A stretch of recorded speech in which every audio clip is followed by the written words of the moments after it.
Hi, I'm Siobhán Fletcher and welcome along to the latest edition of our Newscast. Every day this week, we've heard from the various agencies that work together in the island's multi-agency safeguarding hub.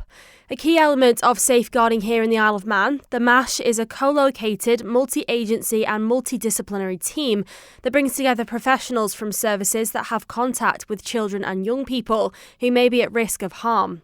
Now that we've met our professionals and heard more about the MASH and its work, we're going to hear how they all work together in real time to support a vulnerable teenager. Let us introduce you to Harriet. Harriet is 15 and in her final year at school. She's predicted good grades and she's wishing to go to college when she leaves school. Harriet's hoping to study health and social care and wishes to pursue a career in nursing. Harriet's friends have fallen out with her because one of her friend's boyfriends shared that he liked her. Now there are rumours going around school that she slept with him, and they're calling her really mean things. This doesn't stop when Harriet gets home. Snapchat and WhatsApp messages of images of Harriet being altered to depict her in a state of undress are being sent around school. Harriet starts to miss lessons to avoid some of her friends.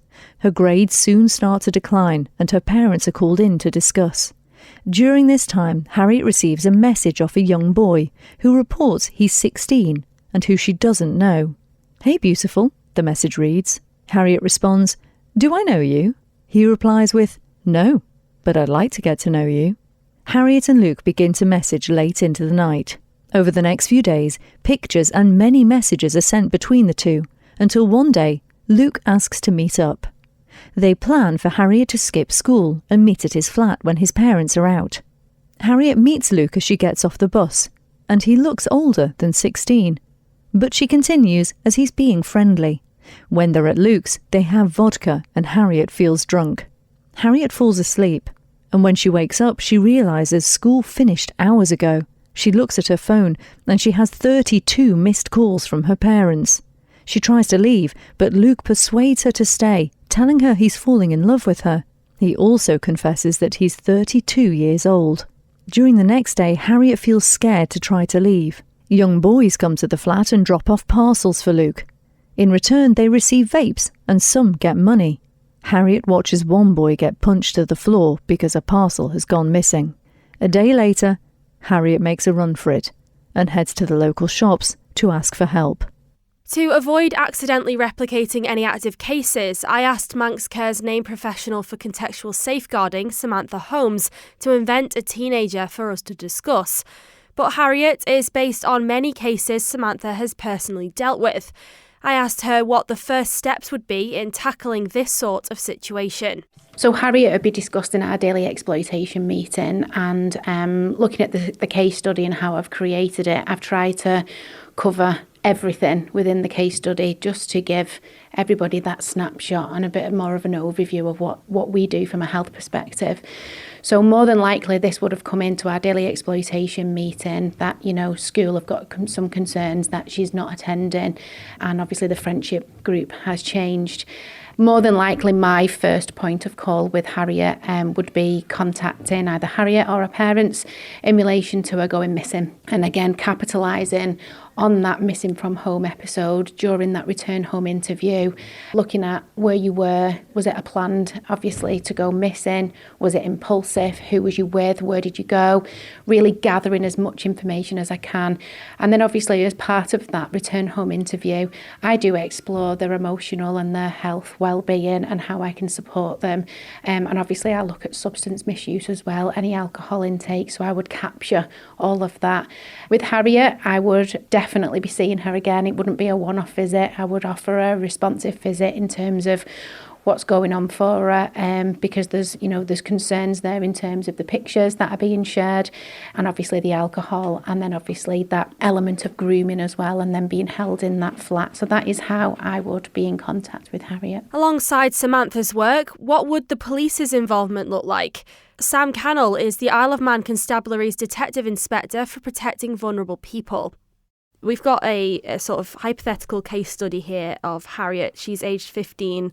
I guess we wanted to look at this case study with the various different elements of MASH that I'm speaking to this week to sort of understand where your agency would come into dealing with this case. So can you chat to us a little bit about what the police's involvement in that MASH conversation would look like in the case of Harriet? Yes, so I would hope that we would be involved in this conversation from the start, which gives us the maximum exposure to the information and gives us the greatest opportunity to get involved from a law enforcement point of view.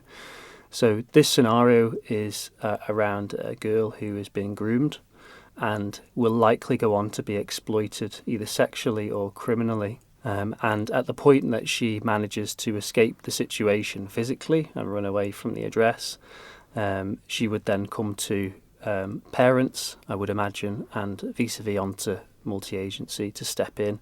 Now, from the constabulary's point of view, we would work with the family and work with the child that's been exploited to find out information in relation to what is this address, who is this person, how did you meet them, what comms information can we get to support an evidential conviction and an investigation. And then really we would be targeting that perpetrator, and we'd be not only looking at contact that they've had with that child, but also what is their risk to other people, to other children or other vulnerable adults. Because if they've been able to go to the extent of purporting to be a 16-year-old when in fact they're over 30, then that is grooming behaviour, and there is a specific offence around grooming of which we would be investigating for sure. I suppose when we talk about the conversations within MASH, I mean, when all the different agencies meet up, do you devise a strategy? So in that scenario, are you saying, right, as the police, we're going to go and do this, the safeguarding team under Manx Care, you're going to go and do this? It's like a sort of that multi-agency working together to form a strategy really on how you deal with these cases? Yeah, and that's exactly what it is.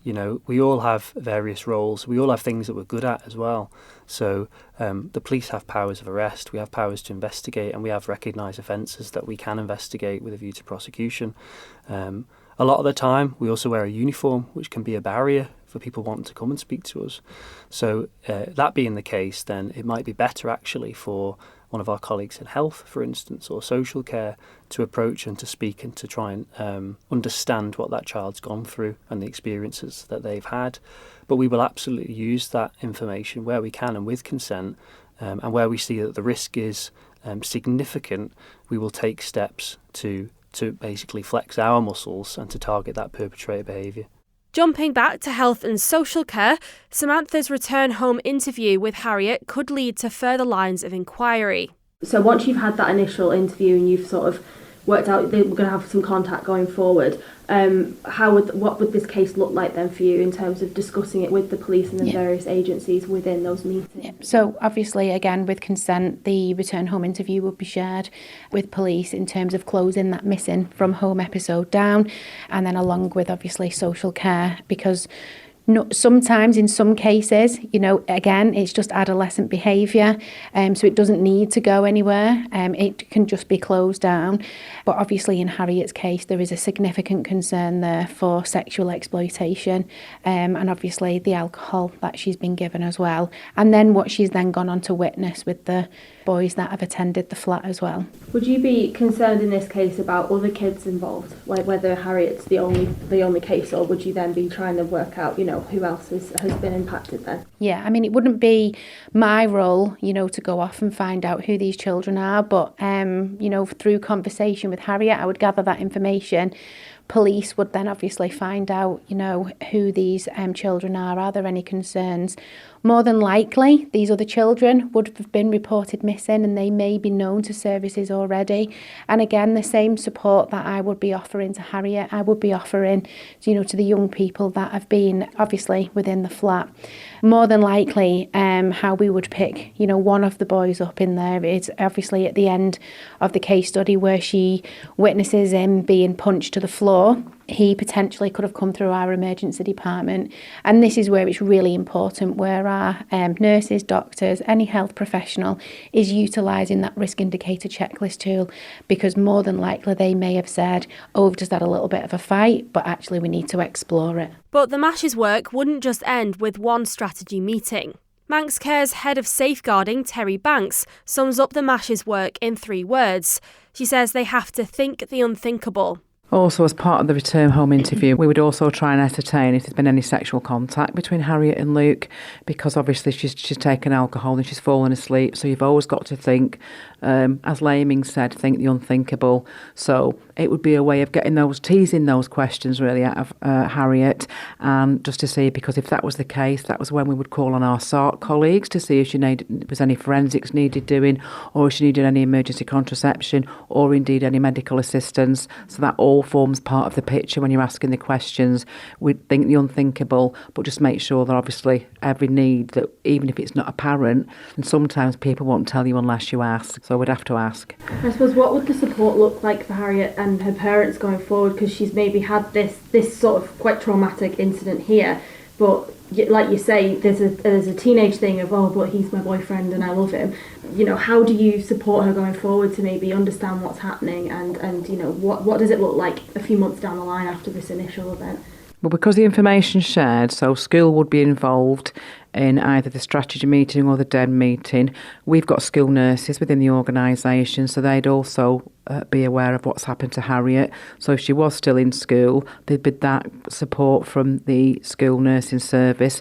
There'd be ongoing support from the Sexual Assault Referral Centre, and also if this male of concerns and being arrested and there's going to be a criminal trial, the support via us through that. We don't just deal with the issue and then not see the child again, because you know yourself, these processes can take a long time. So it's regular phone calls, sometimes a coffee with Sam, and we keep that nurturing. And it's a very difficult time for parents as well. So we can support the parents as much as we can in respect of what's going on with her health needs, and the police in respect of the ongoing police inquiry. I suppose with parents, I mean, it's so difficult right now. I mean, in this case study, it talks about using Snapchat and WhatsApp and things like that. You can't really track everything kids are doing on phones and iPads and everything now on the internet's scary enough for our generation. But, so what advice, because parents maybe like listening, what are the red flags maybe initially, but also, if an incident like this happened and they had no idea it was going on, what would your advice be then to them reacting to that then as well? So obviously all of the new phones have now got many platforms in terms of social media and how obviously people can contact these children, particularly Snapchat. It's very, very easy for anybody to add anybody, and it gives you location. So I think it's being open and honest with the children in terms of, has anyone recently contacted you that you don't know? Have you added anybody that you don't know? Because obviously our children are constantly on the phone, so it's ping, ping, ping with messages. That's normal. So I suppose it's just the parents, exploring that with them in terms of keeping them safe and ensuring that they've got passwords on the phones, and if they have got passwords, can the parents have the passwords so that they can access it? And if the child starts to be really secretive around the phone, I think that's when that first initial maybe red flag would be, well, why do you not want me to have a look in your phone? What is it that is there that you don't want mum or dad or parent or carer to see at that time, would be my recommendation. And some of the advice we do give to parents is that if your child is using Facebook, because we do know that children today are obsessed with social media, aren't they, is not having them on there in the school uniform, because it identifies what school they go to for the badge that's on the blazer or the school tie, home address and things like that, and also to keep the profile private. So there are settings in there. I mean, I'm not the most tech, but you can go in and you can look at getting your settings private, and also the children not lying about their age as well when they're on there, putting the right age down, because if they put themselves down at 19 and they're putting pictures of themselves on in their underwear, then they are going to attract people that are there for the wrong intentions. I suppose you can share everything online now, so I mean, for anyone with kids, what should they be sharing online, what shouldn't they be sharing to, I mean, it's a whole bigger question, isn't it, than Safeguarding Week, but I suppose what's your advice for them, parents initially keeping their kids safe when they're maybe a bit younger? Again, what Terry's just shared is, don't put what nursery they go to or daycare or, even, like live timing, if that makes sense, where you might share your location where you are with a video, because that's the only way that you're going to keep these children safe. And again, is having it as a private profile. You never know actually who you're friends with. on social media platforms. So it's being really specific in who you are allowing, to see your children online. Because any picture, if we just use Facebook, for example, if I went onto, say, Terry's Facebook profile, if she'd uploaded a picture of herself, I can actually save that to my phone. So it wouldn't be any different if they'd uploaded, a picture of, your child really innocently. It could be in one of the splash parks where they're in the swimming costume. So it's just to be really mindful that anybody could actually take that picture and then obviously resend it anywhere. And so we've covered a whole range of red flags, and also the fact that it isn't that easy to see if there's exploitation happening or if there's safeguarding concerns. But if a parent or a carer is listening and they maybe are worried, or some of this is, just ping something in the brain, actually that I've seen my teenager do this, who should they contact? What's the first point of call, really? I mean, if they thought there was immediate concerns, then my recommendation would be that they pick up the phone to the police so they can have that immediate response, which would then obviously then follow on to some of the procedures that Terry and I have spoken about today. They could reach out to the school and ask to speak to the safeguarding lead at the school. Have the school got any concerns, which they could then reach out obviously to the school nurse, for them to go out and do any health assessments. And they can actually pick up the phone themselves and reach out to the social workers, because they've got a lot of knowledge and support in terms of keeping children safe, and obviously support for parents and signs to look out for. But yeah, the immediate one would be the police. Thank you for making it to the end of the Manx Radio Newscast. You are obviously someone with exquisite taste. May I politely suggest you might want to subscribe to this and a wide range of Manx Radio podcasts at your favourite podcast provider, so our best bits will magically appear on your smartphone. Thank you.